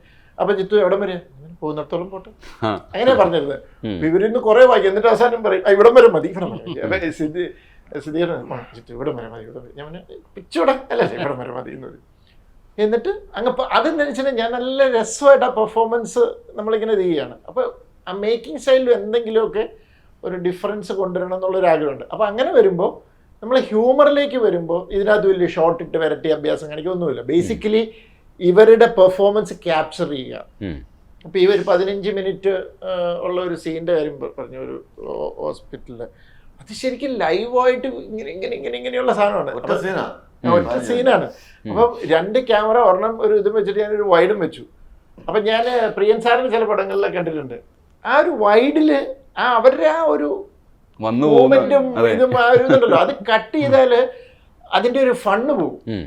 ഒരു ക്ലോസിലേക്ക് പെട്ടെന്ന് വരും, അത്യാവശ്യം ഉള്ളത് ക്ലോസ് എടുക്കുക അങ്ങനെ. അപ്പം അങ്ങനത്തെ പരീക്ഷണങ്ങൾ നടത്തുക. പിന്നെ അത് അങ്ങനത്തെ ഒരു സിനിമ ഷൂട്ട് ചെയ്യുമ്പോൾ നമ്മളും അവിടെ ഇരുന്ന് ചിരിച്ചും, ത്രില്ലറിന് എവിടെയെങ്കിലും ചിരിക്കാൻ പറ്റുമോ? എല്ലാവരും ഭയങ്കര ഇതില്ലല്ലേ. അപ്പം ആ ഒരു ചേഞ്ച് ഓഫ് അറ്റ്മോസ്ഫിയർ തന്നെ ഭയങ്കര ഒരു റിലീഫ് തരും. അതാണ് ബേസിക്കലി. പിന്നെ ആക്ടേഴ്സിന് ആഗ്രഹമില്ലേ ഡിഫറെൻറ്റ് ക്യാരക്ടേഴ്സ് ചെയ്യണം എന്ന് പറഞ്ഞാൽ എനിക്ക് എൻ്റെ ലൈഫിൽ ആഗ്രഹമുള്ള 2 പ്രൊജക്ട്സ് എനിക്ക് ഇതുവരെയായിട്ടും അതൊന്നും അതിലേക്ക് കയറാൻ പറ്റിയിട്ടില്ല. ഒരു കുട്ടികളുടെ സിനിമയും ഒരു മ്യൂസിക്കലും. ഞാൻ 2 എൻ്റെ മനസ്സിലെ സാധനം കൊണ്ട് കുറച്ച് എഴുതി വെച്ചിട്ടുണ്ട്. എനിക്കൊരു സ്പേസ് കിട്ടുന്നില്ല, എനിക്കൊന്ന് മാറ്റി ചിന്തിച്ച് ഡിഫറെൻറ്റ് ചെയ്യണം എന്നുണ്ട്. തീർച്ചയായിട്ടും ഈ അഭിനയം കൊണ്ട് സ്പേസ് ഇല്ലാതെ പോകുന്നതാണ്. കുഞ്ഞിരാമായണം, ഗോദ, മിന്നൽ മുരളി എത്തിയപ്പോൾ ഞങ്ങൾ വേറൊരു തരത്തിലാണ് എക്സ്പെക്ട് ചെയ്തിരിക്കുന്നത്. അതുകൊണ്ടാണോ അഭിനയത്തിന് സമയം കൂടുതൽ കൊടുക്കുന്നതുകൊണ്ടാണോ അടുത്ത പടം വരാൻ വൈകുന്നത്? അടുത്ത സിനിമയ്ക്ക് ഇച്ചിരി സമയം എടുക്കും, അതിൻ്റെതായിട്ടുള്ള കുറച്ച് പ്രോസസ്സുകളും കാര്യങ്ങളൊക്കെ ഉണ്ട്. അപ്പോൾ അതുകൊണ്ട് ആ ഒരു ഗ്യാപ്പ് വന്നപ്പോൾ അഭിനയം അങ്ങനെ അതിന് വേണ്ടി ഒരു സമയം കൂടെ വന്നു. അപ്പോൾ അങ്ങനെ സംഭവിച്ചതാണ്, അല്ലാതെ മനഃപൂർവ്വം ഇങ്ങനെ ഡിലേ ആക്കിയതല്ല. അല്ല, ഞാൻ ചോദിക്കുന്നത് ഇപ്പം കുഞ്ഞിരാമായണം ചെയ്യുന്ന സമയത്ത് നമുക്കൊരു പ്രോബ്ലം ഉണ്ടായിരുന്നില്ല, നമ്മൾ ഫ്രീ ആയിരുന്നു, പടം വിജയിച്ചു. ഗോദ വന്നപ്പോൾ നമ്മൾ അപ്പോഴും വലിയ മാറ്റങ്ങളൊന്നുമില്ല. പക്ഷെ ഇപ്പോൾ മിന്നൽ മുരളിക്ക് ശേഷമുള്ളൊരു ബേസിൽ എന്ന് പറയുന്നത് നമുക്ക് ഭയങ്കര എക്സ്പെക്റ്റേഷൻസ് ഉണ്ട്. ബേസിലാണ് പടം കൊണ്ടുവരുന്നത് എന്നുള്ളത് നമ്മുടെ മനസ്സിൽ തന്നെ ഉണ്ട്. അപ്പോൾ ആ എക്സ്പെക്റ്റേഷനെ മീറ്റ് ചെയ്യണം, ഇല്ലെങ്കിൽ അതിന് ഗ്യാപ്പ് കൊടുക്കുക, ഇല്ലെങ്കിൽ എന്താണ് അവിടെ മനസ്സിൽ നടക്കുന്ന പ്രോസസ്സ് എന്താണ് ശരിക്കും? ഇല്ല, ആ എക്സ്പെക്ടേഷന്റെ മേലെ ചെയ്യാന്നുള്ളതാണ് നമ്മുടെ പ്രോസസ്സ്. ഇപ്പൊ ഓരോ സിനിമ കഴിയുമ്പോഴും അടുത്തതിലേക്ക് നമുക്ക് പോകാനുള്ള ഒരു ചവിട്ടുപടിയായിരുന്നല്ലോ. ഗോദയാണ് മിന്നൽ മുരളിയിലേക്ക് എത്തുന്നത്, മിന്നൽ മുരളിയാണ് ഇപ്പൊ അടുത്ത സിനിമയിലേക്ക് എത്തിച്ചിരിക്കുന്നത്. ഇനി അടുത്ത സിനിമയായിരിക്കും ചിലപ്പോൾ അതിന്റെ അപ്പുറത്തേക്കുള്ള ഏതെങ്കിലും ഒരു പൊസിഷനിലേക്ക് എത്തിക്കാൻ ഒരു സാധ്യത ഉണ്ടാവാം. അപ്പൊ അതാണ്, അങ്ങനെയാണ് അതിനെ നോക്കി കാണുന്നത്. ഒരു കംഫർട്ട് സോണിൽ നിന്നിട്ട് ഇനി ഇതുപോലത്തെ കുറച്ച് സിനിമ ചെയ്യാമെന്നുള്ളതിന്റെ അപ്പുറത്തേക്ക് എങ്ങനെ നമുക്ക് മേലോട്ട് പോവാം എന്നുള്ളതാണ് അതിന്റെ അകത്തുള്ളൊരു എക്സൈറ്റ്മെന്റ്. അപ്പോൾ അടുത്ത സിനിമയിൽ എങ്ങനെ കൂടുതൽ നന്നാക്കാം, കുറച്ചുകൂടെ ബെറ്റർ ആക്കാം, എക്സ്പെക്ടേഷനെ മീറ്റ് ചെയ്യുന്നതിന്റെ അപ്പുറത്തേക്ക് ചിലപ്പോൾ എന്താ ചെയ്യാൻ പറ്റുക എന്നുള്ളതായിരിക്കുമല്ലോ. അതാണ് നമ്മൾ ഡ്രൈവ് ചെയ്യുന്നത്. ഒരു സ്ഥലത്ത് സ്റ്റിക്ക് ഓൺ ചെയ്ത് ആ ഒരു കംഫർട്ട് സോണിലായി കഴിഞ്ഞാൽ പിന്നെ വലിയ രീതിയിൽ നമ്മൾ ഇംപ്രൂവൈസ്ഡ് ആവില്ല എന്ന് എനിക്ക് തോന്നുന്നു. നമ്മുടെ സ്കിൽ സെറ്റ് വളരില്ല, നമ്മുടെ എക്സ്പോഷർ മാറില്ല, നമ്മളപ്പോൾ ആ ഒരു സ്ഥലത്ത് തന്നെ ഒതുങ്ങി പോകുമെന്ന് എനിക്ക് തോന്നുന്നു. അപ്പോൾ നമ്മളെ പുഷ് ചെയ്തുകൊണ്ടിരിക്കണം എന്ന് തോന്നുന്നു. നമ്മുടെ ആസ്പിറേഷൻസ് എപ്പോഴും വലുതായിരിക്കണം എന്ന് തോന്നുന്നു. ആസ്പിറേഷൻസ് വലുതായിരിക്കും തോറും നമുക്ക് നമ്മുടെ ക്വാളിറ്റി തന്നെ ബെറ്റർ ആക്കാൻ തോന്നും. കാരണം നമുക്ക് എന്തെങ്കിലും അവിടെ എത്തണം. അപ്പോൾ അതിന് അവരുടെ ബാക്കിയുള്ളവരുടെ സിനിമ കാണുമ്പോൾ നമ്മളൊന്നുമല്ല എന്ന് തോന്നും. അപ്പോൾ നോക്കുമ്പോൾ ഓക്കെ, അങ്ങനെയാണെങ്കിൽ എന്തെങ്കിലും നമുക്ക് കുറച്ചുകൂടെ ബെറ്റർ ആക്കി അവിടെ എത്തണം എന്നുള്ളൊരു ആഗ്രഹം വരും. അങ്ങനെ ഞാൻ അതിനെ കാണുന്നു. ഈ അഭിനയത്തിൻ്റെ കാര്യത്തിൽ ഒരുപാട് ക്യാരക്ടേഴ്സ് നമുക്ക് കിട്ടുന്നുണ്ട്. ഇപ്പോൾ ഞാൻ പറഞ്ഞല്ലോ, പാൽത്തു ജാൻമർ പറഞ്ഞതുപോലെ തന്നെ ഇപ്പോൾ ഫാലിമിയിൽ വേറൊരു തരത്തിലാണ്. വർഷങ്ങൾക്ക് ശേഷത്തിലെ അസിസ്റ്റന്റ് ഡയറക്ടർ എന്ന് പറയുന്നത് അസിസ്റ്റന്റ് ഡയറക്ടർ അങ്ങനെ ആയിരിക്കണമെന്ന് നമുക്ക് തോന്നുന്ന രീതിയിൽ അത് പ്രസൻറ്റ് ചെയ്യാൻ പറ്റുന്നുണ്ട്. ഇത് ഒബ്സർവേഷൻ വേണം, പക്ഷേ ഒപ്പം ഇത് എക്സിക്യൂട്ട് ചെയ്യാൻ വേണം. പക്ഷേ ഇതിനകത്തൊക്കെ സെലക്ഷൻസ് വരുമ്പോൾ ഒരു ഈ പറയുന്ന പോലെ ഫാമിലി സ്റ്റാർ എന്നൊക്കെ പറയുന്ന രീതിയിലേക്ക് ആൾക്കാർ വിളിക്കുന്ന തരത്തിലേക്ക് വരുമ്പോൾ മാറി ചിന്തിക്കുമോ? അടുത്ത് ചൂസ് ചെയ്യുമ്പോൾ ഇങ്ങനെ ഒരു വിളിപ്പേരുണ്ടാക്കണ്ട എന്നൊക്കെ ബുദ്ധിപരമായി ആലോചിക്കണമല്ലോ. അവിടെ എങ്ങനെയാണ് സെലക്ഷൻ ഇപ്പോൾ നടക്കുന്നത്? ഒരു പോയിന്റ് വരെ നമുക്ക് എന്താ പറയുക, നമുക്ക് ആൾക്കാർ നമ്മളെ കുറിച്ച് ആലോചിക്കുന്ന സിനിമകളും സബ്ജക്റ്റുകളൊക്കെ ചിലപ്പോൾ നമ്മുടെ ഒരു കംഫർട്ട് സോണിലുള്ള സിനിമകൾ വെച്ചിട്ടായിരിക്കും ഈ റോൾ ആയിരിക്കും, ഇത് അവൻ ചെയ്താൽ കറക്റ്റ് ആയിരിക്കും എന്നുള്ളത്. അതിന്റെ അപ്പുറത്തേക്ക് ചിലപ്പോൾ ഫിലിം മേക്കേഴ്സ് നമ്മളെ കുറിച്ച് ആലോചിക്കില്ലായിരിക്കും. പക്ഷെ വൺസ് നമുക്ക് കുറെ കൂടെ ഒരു വാല്യൂ, കുറച്ചുകൂടെ കൺസിസ്റ്റന്റ് ആയിട്ട് സക്സസ് അങ്ങനെയൊക്കെയുള്ള ഒരു പോയിന്റിലേക്ക് എത്തിക്കഴിയുമ്പോൾ കുറെ കൂടെ ഇയാളെ കൊണ്ട് ചെയ്തിട്ടില്ലാത്ത വേറൊരു തരം ഇയാളെ കൊണ്ട് ചെയ്യിപ്പിക്കാം എന്ന് ഫിലിം മേക്കേഴ്സിന് തോന്നാനുള്ള ഒരു പോയിന്റിലേക്ക് എത്താമല്ലോ. അപ്പൊ അതിലേക്കാണ് ഞാൻ അതിനെ നോക്കി കാണുന്നത്. ഇപ്പൊ ഞാൻ അതിനുവേണ്ടി പുഷ് ചെയ്തുകൊണ്ടിരുന്നാൽ ചിലപ്പോൾ എനിക്ക് അങ്ങനത്തെ ക്യാരക്ടേഴ്സ് കിട്ടണമെന്നില്ല. നമുക്ക് കംഫർട്ടബിൾ ആയിട്ടുള്ള സിനിമകൾ ചെയ്യുക, സക്സസ് ഉണ്ടാവുക എന്നുള്ളതാണ് അൾട്ടിമേറ്റ്ലി. കൺസിസ്റ്റന്റ് ആയിട്ട് സക്സസ് കൊടുക്കുക എന്നുള്ളതാണ് ഏറ്റവും ബേസ് ആയിട്ട് എനിക്ക് തോന്നുന്നത്. അതിനിപ്പോ വില്ലൻ നെഗറ്റീവ് റോൾ ആണെങ്കിൽ നെഗറ്റീവ് റോൾ, ഇപ്പൊ ജയജയഹേലെ പോലത്തെ ക്യാരക്ടർ ആണെങ്കിൽ അങ്ങനെ, അല്ലെങ്കിൽ ഗുരുവായൂരമ്പലം നുണക്കുഴിയിലെ പോലത്തെ ക്യാരക്ടേഴ്സ് ആണെങ്കിൽ അങ്ങനെ. നല്ല സിനിമയുടെ ഭാഗമാവുക, അത് ഏത് രീതിയിലാണെങ്കിലും, ലീഡ് റോളോ സപ്പോർട്ടിങ് ആക്ടറോ അല്ലെങ്കിൽ നെഗറ്റീവ് റോളോ ഏതാണെങ്കിലും അങ്ങനെ കൺസിസ്റ്റന്റ് ആയിട്ട് ഭാഗമാകുമ്പോൾ ഒരു പോയിന്റിൽ നമുക്ക് കുറെ കൂടെ നമ്മളെ ബെറ്റർ ആക്കാൻ പറ്റുന്ന പോലത്തെ റോളുകളും പ്രൊജക്റ്റുകളുമായിട്ട് ഫിലിം മേക്കേഴ്സ് വരും എന്ന് തന്നെയാണ് ഞാൻ വിശ്വസിക്കുന്നത്. അപ്പോൾ അതാണ് ലുക്കിംഗ് ഫോർവേഡ്. ഡെഫിനറ്റ്ലി അങ്ങനെ ഒരു ലേബലിൽ ഒതുങ്ങാനും താല്പര്യമില്ല 100%. അത് ഇനിയും ചിലപ്പോൾ കുറെ കൂടെ ഡിഫറെന്റ് ഷെയ്ഡ്സിലൊക്കെ ഉള്ള റോൾസ് ഒക്കെ കിട്ടുവാണെങ്കിൽ അത് തന്നെ ചെയ്യാനാണ് ആഗ്രഹം. എന്നാലേ നമ്മളും ബെറ്റർ ആവത്തുള്ളൂ എന്ന് തോന്നുന്നു. ഒരു കാര്യം കൂടെ ചോദിച്ചാൽ നമുക്ക് അവസാനിപ്പിക്കാം. നുണക്കുഴി എന്ന പേര് കേൾക്കുമ്പോൾ മനസ്സിനകത്തേക്ക് വരുന്ന വിഷ്വൽ എന്താ? നുണക്കുഴി എന്ന് പറയുമ്പോൾ എനിക്ക് നുണക്കുഴിയല്ല വരുന്നത്. ഡെഫിനറ്റ്ലി അതായത് കുറെ നുണകൾ കൊണ്ടുണ്ടാകുന്ന പ്രശ്നങ്ങളാണ്. അപ്പൊ എനിക്ക് ആ സിനിമയുടെ ഒരു മുഖമാണ് മൊത്തത്തിൽ വരുന്നത്. എല്ലാരും ഒരു ഇമേജ് ആണ് വരുന്നത്. കാരണം എല്ലാവരും കള്ളത്തരം കാണിക്കുന്ന ആൾക്കാരാണ് ഈ സിനിമയിൽ. എല്ലാരും ഒരു പ്രശ്നത്തിൽ നിന്ന് സോൾവ് ആവാൻ വേറെ നുണ പറഞ്ഞ് അടുത്ത നുണ പറഞ്ഞ് അങ്ങനെ അങ്ങനെ അങ്ങനെ അങ്ങനെ കുറെ നുണകളുടെ ഒരു ചെയിൻ റിയാക്ഷൻ ആണ്. ഒരു കുഞ്ഞു നുണയിൽ തുടങ്ങുന്നതാണ്, പിന്നെ അത് അങ്ങനെ അങ്ങ് പോകും. അവസാനം എത്തുമ്പോഴേക്കും എല്ലാവർക്കും പല പല ട്രാക്കുകൾ അങ്ങനത്തെ ഒരു ഇങ്ങനെ അങ്ങ് എത്തുവാണ്. അവസാനം ആകുമ്പോഴേക്കും ക്ലൈമാക്സ് ഒക്കെ എത്തുമ്പോഴേക്കും എല്ലാ ട്രാക്കുകളും കൂടെ ഇത് ഏത് ട്രാക്കിൽ നിന്ന് വന്നായിരുന്നു, നിങ്ങൾ മറ്റേ ട്രാക്ക്, നമുക്ക് തന്നെ ചേട്ടൻ എങ്ങനെ ഈ സീനിൽ എത്തിയെന്ന്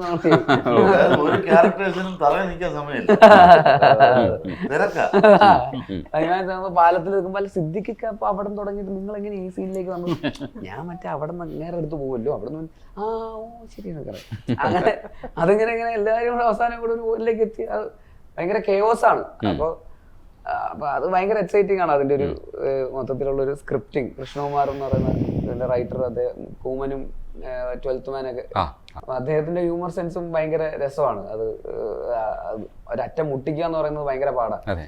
ഒരു പ്രശ്നം ഉണ്ടാക്കി തുടങ്ങിയിട്ട് ഒരു പോയിന്റ് വരെ ആ പ്രശ്നം കത്തിക്കാൻ എളുപ്പമായിരിക്കും. പക്ഷെ അത് അവസാനം ഇതെല്ലാം കൂടെ ഒരു പോയിന്റിൽ കൊണ്ടുപോയി കൂട്ടിമുട്ടിക്കുക എന്ന് പറയുന്നത് അത്ര എളുപ്പമല്ല.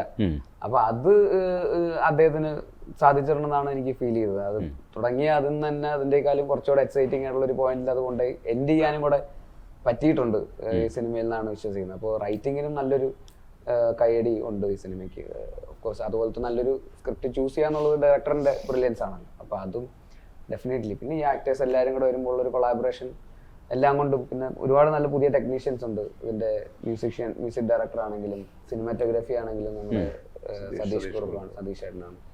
അങ്ങനെ എഡിറ്റർ ആണെങ്കിലും ഒക്കെ ജിത്തു ചേട്ടന്റെ കൂടെ തന്നെ സ്ഥിരമായിട്ട് സിനിമകൾ ചെയ്യുന്ന ആൾക്കാരാണ്. അപ്പൊ എല്ലാവരും നല്ല ഇൻട്രസ്റ്റിംഗ് ആയിട്ടാണ് ഇതിന്റെ അകത്ത് അവരുടെയൊക്കെ ഇൻപുട്ട് എന്ന് പറയുന്നത്. അപ്പൊ എല്ലാം കൊണ്ടും മൊത്തത്തിൽ രസമുള്ള ഒരു സിനിമയായിരിക്കും. അപ്പൊ നുണക്കുഴി എന്ന് പറഞ്ഞ ഒരു മുഖം വരുന്നില്ല ആക്ച്വലി. മുഖമല്ല അത്, ഡെഫിനറ്റ്ലി ഇതൊരു മുഖമല്ല. ഇത് മൊത്തത്തിലുള്ളൊരു കുഴിയിൽ കുറെ പേര് കിടക്കുക. അതാണ് നുണക്കുഴി. നുണയുടെ കുഴിയാ, പേര് പെട്ട് കിടക്കുന്ന ഒരു കുഴി. അതെ. ഒരു കാര്യം ചോദിക്കാൻ വിട്ടുപോയി. അന്ന് ആ പാട്ടിന്റെ അർത്ഥം മൂരിയുടെ അടുത്ത് പോയി ചോദിച്ചോ? മോഹസിൻ പരാരിയുടെ അടുത്ത് പോയി ചോദിച്ചോ? ചോദിച്ചില്ല, അർത്ഥം ഞാൻ ചോദിച്ചില്ല. പക്ഷെ അങ്ങനെ ഒരു കോൺവെർസേഷൻ ഉണ്ടായിരുന്നു. ഞാൻ പറഞ്ഞു കൊടുത്തു, വീഡിയോ ഇന്റർവ്യൂ ക്ലിപ്പ് ഞാൻ കാണിച്ചു കൊടുത്തു. അപ്പൊ അവൻ ഓൾറെഡി കണ്ടായിരുന്നു എന്ന് പറഞ്ഞു. സിദ്ധിക്ക പാലിമിയിലെ പാട്ടിൽ ഒരു വരിയുണ്ട്, മഴവില്ലിലെ വെള്ളയെ നൊമ്പര പമ്പര ചുറ്റലിൽ കണ്ടോന്നി, ഇടി മിന്നൽ വെട്ടിയ വെട്ടത്തെ നെഞ്ചിലെ കീറലിൽ കണ്ടോന്നി. അപ്പോൾ ഇതിന്റെ അർത്ഥം കണ്ടുപിടിക്കണമല്ലോ. അപ്പോൾ നമ്മൾ ഈ പാട്ടിന്റെ പരിപാടിയൊക്കെ ചെയ്യുന്നതുകൊണ്ട് ഇതിന്റെ പുറകെ പോകാൻ ശ്രമിക്കുമല്ലോ. ഇക്കറിയാലോ, ഇക്ക ഒരുപാട് പാട്ട് വിശകലനം ചെയ്തിട്ടുള്ള ആളാണ്. അപ്പോൾ ബേസിലിനോട് ഞാനത് പറഞ്ഞു. ആ സമയത്ത് ഇന്റർവ്യൂ ഇരിക്കുമ്പോൾ ട്രോൾ കിട്ടുമെന്ന് എനിക്കറിയായിരുന്നു. അത് ട്രോളായി. അതേ പറ്റിയിട്ട് പിന്നീട് സംസാരിച്ചിട്ടുണ്ടായിരുന്നു. അതിന്റെ അർത്ഥം എന്ന് വെച്ചാൽ മഴവില്ലിലെ വെള്ളയെ, മഴവില്ല് ആക്ച്വലി വെള്ളയില്ല, മഴവില്ലിലെ വെള്ളയെ നൊമ്പര പമ്പര ചുറ്റലിൽ കണ്ടോന്നി. അത്തരം നൊമ്പരം ഉണ്ടാകുമ്പോൾ നമ്മുടെ ന്യൂട്ടന്റെ പരീക്ഷണം ഉണ്ടല്ലോ, ഈ 3 കളേഴ്സ് വെച്ച് കറക്കുമ്പോൾ വെള്ളം കിട്ടുമല്ലോ, പ്രൈമറി കളേഴ്സ് വെച്ചിട്ട്. ആ പരീക്ഷണം പോലെ മഴവില്ലിലെ വെള്ളയെ കാണാൻ പറ്റും, ഇവരുടെ നൊമ്പര പൊമ്പര പാച്ചിലിൽ ആ വെള്ളയെ നിങ്ങൾക്ക് കണ്ടുപിടിക്കാൻ പറ്റും. അതേപോലെ ഇടിമിന്നൽ വെട്ടിയ വെട്ടത്തെ നെഞ്ചിലെ കീറലിൽ കണ്ടോ എന്ന് ചോദിക്കുന്നുണ്ട്. ആ വെട്ടം നെഞ്ചിൽ കീറലായിട്ട് അനുഭവപ്പെടുന്നു. അത്രയ്ക്ക് വേദനയാണെന്ന് പറയാൻ വേണ്ടിയിട്ടുള്ള ഒരു ടെക്നിക്കാണ്. ബേസിൽ നായകനായിട്ടുള്ള സിനിമയിലെ പാട്ടാണ്. അപ്പൊ അതേ പറ്റിയിട്ട് സംസാരിച്ചപ്പോൾ ട്രോൾ കിട്ടിയത് എന്റെ ബാക്കി. അപ്പൊ എന്റെ അടുത്ത് അതിനെ കുറിച്ച് ആലോചിച്ചിട്ടുണ്ടോ എന്ന് ചോദിച്ചു. ഞാൻ പറഞ്ഞു ഞാൻ അത്രയ്ക്കൊന്നും ആലോചിച്ചിട്ടില്ല. അപ്പൊ നിഖില കയറി പറഞ്ഞു, ഇത് പരിപാടി മാറിപ്പോയി, പരിപാടി. അപ്പൊ അത് അങ്ങനെ ട്രോൾ ആയിപ്പോയിട്ടാണ്. വയലാർ എഴുതും ഇതുപോലെ. മനോജ് ചേട്ടാ, ശരിക്കും നുണക്കുഴി എന്ന് കേൾക്കുമ്പോൾ മനസ്സിൽ വരുന്നത് എന്താ? ഇതിന്റെ ടോട്ടാലിറ്റി തന്നെയാണ്, പടത്തിന്റെ ടോട്ടാലിറ്റി. സിനിമയ്ക്ക് മുമ്പ് അങ്ങനെ ആയിരുന്നില്ല. സിനിമയ്ക്ക് മുമ്പ് നമ്മൾ നുണക്കുഴി എന്ന് കേൾക്കുമ്പോൾ ഏതോ ഒരു സുന്ദരിയായുള്ള ഒരു പെണ്ണിന്റെ നുണക്കുഴി പെട്ടെന്ന് ഓർമ്മ വന്ന പഴയ പാട്ടാണ്.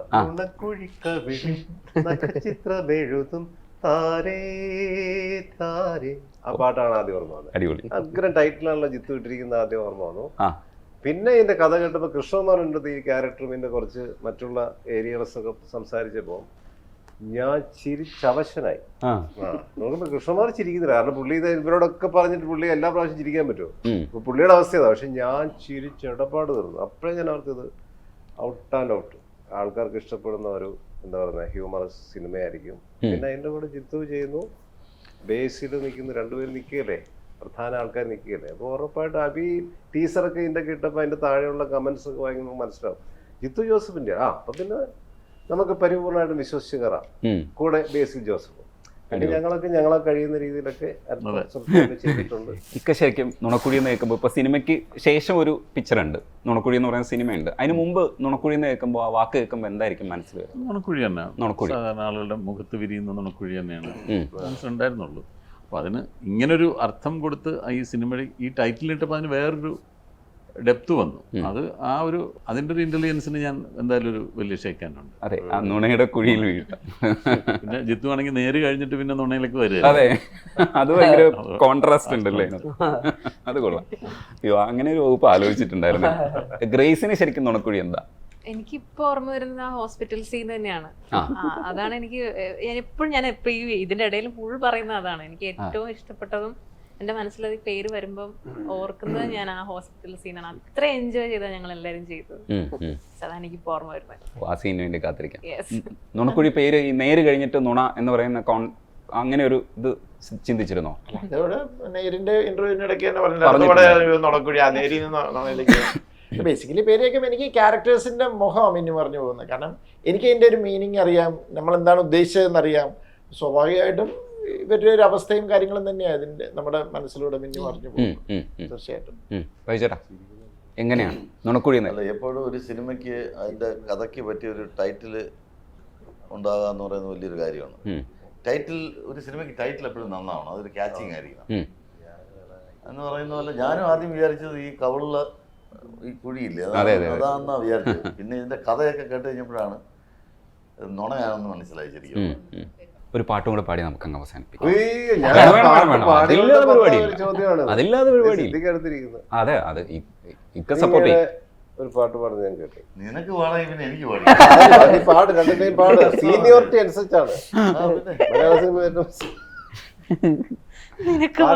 ഈ ഇടയ്ക്ക് മനോജ് പാടിയൊരു പാട്ട്, താലിപ്പൂ പീലിപ്പൂ താഴം പൂച്ചൂടി വരും തളിരിളം കാവളം കിളിയേ, നിന്റെ തങ്കവള ചിത്രവള താരുണ്യ പൊന്നുവള എന്നിലെ കാമുകനെ വിളിച്ചുണർത്തി. എന്നെ വിളിച്ചു കേട്ടോ. ഈ പാട്ട് എനിക്ക് ഭയങ്കര വൈറലായിരുന്നു.